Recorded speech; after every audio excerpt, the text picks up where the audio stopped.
ये है दिल्ली दर्पण।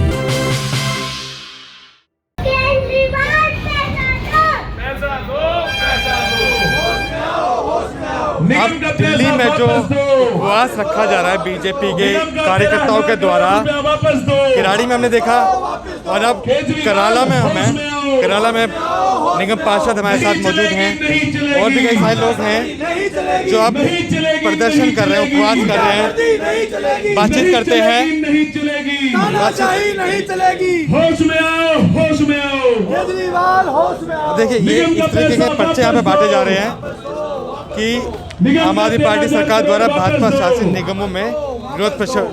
क्या लग रहा है निगम पार्षद जी, इस तरीके से उपवास करने से ये पैसा निकल पाएगा आप लोगों का? नहीं, पैसा क्यों नहीं निकल पाएगा। हमें पूरा विश्वास है कि हमारे जो भारतीय जनता पार्टी के दिल्ली प्रदेश नेतृत्व ने जिस प्रकार का निर्णय लिया है और पिछले 12 दिन से दिल्ली नगर निगमों के तीनों निगमों के चेयरमैन और महापौर जी के नेतृत्व में और वहाँ चेयरमैन और 20 हमारी बहनें महिला पार्षद जिस प्रकार डटी हुई है, सर्द रातों में कोई ऊपर तिरपाल तक नहीं लगाने दिया, बारिश भी आई उसमें, और जिस प्रकार वो वहाँ पर डटी हुई है, लेकिन फिर भी केजरीवाल उनसे आकर के एक सेकंड तक नहीं मिला है, एक बार उनकी बात तक नहीं सुनी है। तो किस प्रकार का तानाशाही रवैया अपना रहा।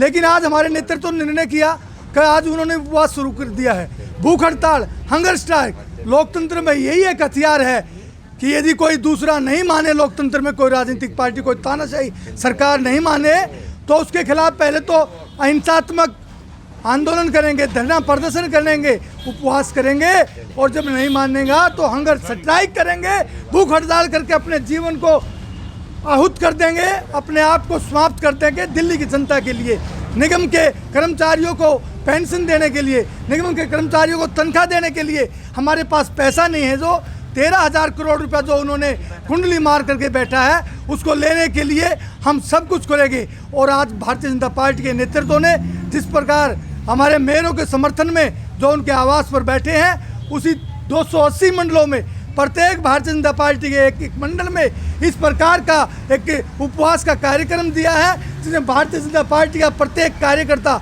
बूथ स्तर से लेकर और उस मंडल में रहने वाला कार्यकर्ता, चाहे वो मंडल का पदाधिकारी है, चाहे वो जिले का पदाधिकारी है, चाहे वो प्रदेश का पदाधिकारी है, चाहे भारतीय जनता पार्टी का राष्ट्रीय पदाधिकारी है, प्रत्येक पदाधिकारी वहाँ शामिल होकर के और निगम के इन कर्मचारियों के लिए, इन अधिकारियों के लिए, सफाई कर्मचारियों के लिए, शिक्षकों के लिए, स्वास्थ्य कर्मियों के लिए, इन सबको जो पेंशन तनख्वाह नहीं दे पा रहे, और वे बुजुर्ग जो 60 साल अपनी सेवा करके दिल्ली नगर निगम से सेवानिवृत्त हुए हैं और अपनी रोजी रोटी केवल पेंशन पर आधारित है, अपने बच्चों का, अपने पोता पोतियों का पालन पोषण करते हैं, अपनी दवाई लेकर के आते हैं, अपना चाय का दूध लेकर के आते हैं, अपनी रोजी रोटी का जुगाड़ करते हैं। जब उनको 6-6 महीने से पेंशन नहीं मिलेगी तो इसके लिए कौन जिम्मेवार है? इसके लिए जिम्मेवार केजरीवाल सरकार जिम्मेवार है। केजरीवाल जिम्मेवार है 13,000 करोड़ रुपया, वो उसके बाप का पैसा नहीं केजरीवाल के, वो यहाँ जनता का, गरीब जनता का, टैक्स पेई जनता का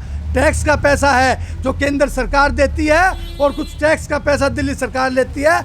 उसका भाग 13,000 करोड़ रुपया तीनों निगमों का जो दबाया हुआ है, उसको हम अवश्य ही लेकर के जाएंगे। उससे पहले हम कोई समझौता नहीं करेंगे, उसको लेकर ही कदम लेंगे। ठीक है, एक चीज़ और भी है, 250 करोड़ तो आप पे भी बता दें कि घोटाला बताया जा रहा है, पोस्टर भी लगा दिया आपके खिलाफ तो जी।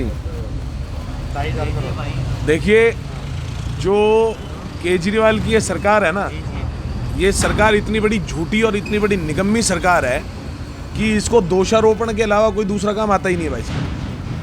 अपना काम, आपके सामने रोड पड़े हुए हैं, अभी पीछे शायद उस कार्यक्रम को भी आपने कवर करा था, हमने मंडल का प्रदर्शन रखा था इस रोड और नाले के बनाने के लिए।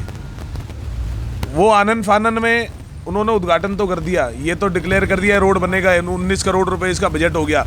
पिछली 20 बार वो इसके बजट को फाइनल कर चुके हैं, 20 बार वो ये डाल चुके हैं कि हाँ ये रोड बनाएंगे, ये नाला बनाएंगे, लेकिन करना कुछ नहीं। इस सरकार ने सिर्फ जो है ना, इसकी टोपी उतार करके उसके सर, उसकी टोपी उतार करके उसके सर, ये काम इस सरकार को आता है। रही बात किसी भी प्रकार का कोई भी घोटाला यदि है, मैं व्यक्तिगत तौर पे और संगठन की नुमाइंदगी के तौर पे दोनों तरीके से बोलता हूँ, वो जांच का विषय है, उसकी जांच कराई जाए और दोषियों के प्रति कड़े से कड़ा कदम उठाया जाना चाहिए, कार्रवाई की जानी चाहिए। रही बात 13,000 करोड़ रुपए की, तो केजरीवाल सरकार, ये इसके पीछे मंशा क्या है ये आप अच्छे से समझ सकते हैं। देखिए, निगम में भारतीय जनता पार्टी की सरकार है, 6-6 महीने से सफाई कर्मी हो, चाहे नर्सें हों, डॉक्टर्स हों, चाहे हमारे हॉर्टिकल्चर डिपार्टमेंट के कर्मचारी हों, मतलब निगम का कोई भी कर्मचारी है, उसको किसी को 4 महीने से वेतन नहीं मिला है, किसी को 6 महीने से वेतन नहीं मिला है। मैं ये पूछता हूँ केजरीवाल सरकार से कि केजरीवाल जी, आपकी तरह धन्ना सेठ ये लोग नहीं हैं, ये लोग डेली कमा के डेली खाने वाले हैं। आप इनकी 6-6 महीने की सैलरी को रोकने का पाप तो ले रहे हैं, लेकिन इसका जवाब ये जनता आपको आने वाले चुनाव में भी देगी। और दूसरी चीज़ मैं आपको बताना चाहता हूँ कि ये सांकेतिक भूख हड़ताल आज हमने यहाँ पे की है, हमारे तीनों एमसीडी के मेयर, चेयरमैन पिछले 12 दिन से हड़ताल पे बैठे हैं और उन्हीं को सशक्त करने के लिए, बल देने के लिए हमने आज ये 1 दिन की सांकेतिक भूख हड़ताल करी है। और मैं आपको बता देना चाहता हूँ कि अगर निगम के साथ ये रवैया ऐसे ही केजरीवाल सरकार का रहा, निगम का कार्य बाधित करने की इसने अपनी आदत नहीं बदली, तो मैं बता रहा हूँ एक एक कार्यकर्ता आमरण अनशन पे बैठेगा, क्योंकि हम भारतीय जनता पार्टी के सिपाही हैं। हम कोई भी कार्य करते हैं वो आचरण को ध्यान में रखते हुए ही करते हैं, तो निश्चित रूप से कोई भी किसी भी प्रकार का बल का प्रयोग नहीं किया जाएगा, लेकिन जो हमारा अधिकार है उसको लेने के लिए हम अपने प्राणों की आहुति देने से भी पीछे नहीं हटेंगे। और देखिए, भाजपा के जो कार्यकर्ता पूरी तैयारी के साथ और सांकेतिक इसको बता रहे हैं, आगे भी अगर पैसा रिलीज नहीं होता है तो आमरण अनशन तक ये इस तरीके का जो प्रदर्शन है वो चलता रहेगा। अब ये समस्या कब निवृत्ति है ये तो आने वाला वक्त बताएगा। दिल्ली एनसीआर की बाकी तमाम खबरें आप देखते हैं। लेटेस्ट खबरों के लिए सब्सक्राइब करें हमारा YouTube चैनल या फिर लॉग ऑन करें www.delhidarpantv.com। खबरों की कवरेज और विज्ञापनों के लिए संपर्क करें इस नंबर पर।